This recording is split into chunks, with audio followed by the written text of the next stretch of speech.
আসসালামু আলাইকুম দর্শক, আমাদের বাচ্চাদের কমন 3টি সমস্যা, যা হচ্ছে ঘুম কম হওয়া, শরীরে সঠিক গ্রোথ না হওয়া এবং কোষ্ঠকাঠিন্যমতো সমস্যা।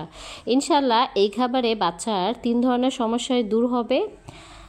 তো এই খুবই হেলদি রেসিপিটি চলুন শুরু করে নিই। তো এখানে আমি সাগুদানা ভিজিয়ে রেখেছিলাম আধা ঘন্টার জন্য। দেখতেই পাচ্ছেন এইরকমটা সাগুদানা ভিজিয়ে নেবেন, যাতে করে বাচ্চার কোষ্ঠকাঠিন্যর সমস্যা, বদহজম এবং পেট ফাঁপার সমস্যা কখনোই হবে না যদি সাগুদানা এইভাবে প্রথমে ভিজিয়ে রান্না করুন। তো এখানে নিয়েছি কোয়েল পাখির ডিম, এখানে 2টো ডিম নিয়েছি। এখানে আপনারা চাইলে অন্য ডিমও ব্যবহার করতে পারেন। এবং আরেকটি নিয়েছি এখানে সুপারফুড মিষ্টি আলু। প্রথমে সেদ্ধ করা মিষ্টি আলু আমি কাঁটা চামচের সাহায্যে খুব ভালো করে ম্যাশ করে নেব। আমাদের বাচ্চাদের গ্রোথ হতে এবং সেই সঙ্গে পেটের কোষ্ঠকাঠিন্য দূর করতে ডক্টররা সাজেস্ট করে থাকি এই মিষ্টি আলু। এখানে আমি ডিমগুলো ভালো করে ফেটে নিয়েছি। দর্শক, এখানে আপনারা চাইলে অন্য ডিমও ব্যবহার করতে পারেন, তবে কোয়েল পাখির ডিমে কোনো অ্যালার্জি রিঅ্যাক্ট হয় না, সেই সঙ্গে বাচ্চা সঠিক পুষ্টি পায়। এখানে আমি দুধ আগে থেকে জাল করে নিয়েছি। পরিমাণ মতো দুধ জাল করে নেওয়ার পর এখানে আমি সাগুদানা ভিজিয়ে রাখা সাগুদানাগুলো দিয়ে ভালোভাবে নেড়েচেড়ে রান্না করে নেব কিছুটা সময়। দর্শক, সাগুদানা আমাদের বাচ্চাদের পেটের সমস্যা দূর করে পেটকে ঠান্ডা রাখতে সাহায্য করে।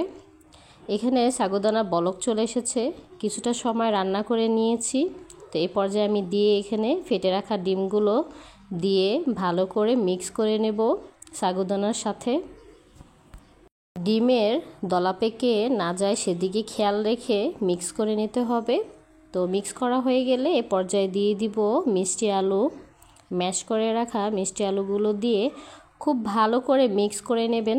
এখানে বাড়তি চিনির কোনো প্রয়োজন নেই, তবে যদি বাচ্চা চিনি মিষ্টি জাতীয় খাবার খেতে পছন্দ করে সেক্ষেত্রে এখানে আপনারা মিষ্টির গুঁড়ো ব্যবহার করতে পারেন।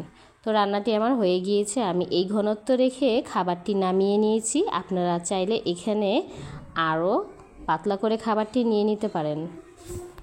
যে বাচ্চারা এখনও গরুর দুধ খাওয়া শুরু করেনি তাদের জন্য এখানে বিশুদ্ধ খাবার পানি দিয়ে রান্নাটি করে নিতে পারেন।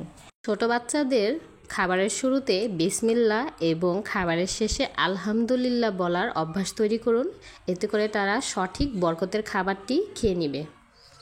এই খাবারটি বাচ্চাকে সকালে, দুপুরে অথবা রাত্রের প্রধান খাবার হিসেবে দিয়ে দিতে পারেন। এতে করে তার পেট অনেকটা সময় ভরে থাকবে, যাতে করে তার ঘুম ভালো হবে এবং সেই সঙ্গে তাদের কোষ্ঠকাঠিন্যর সমস্যা, পেট ফাঁপার সমস্যাও দূর হবে, সঠিক গ্রোথ হবে।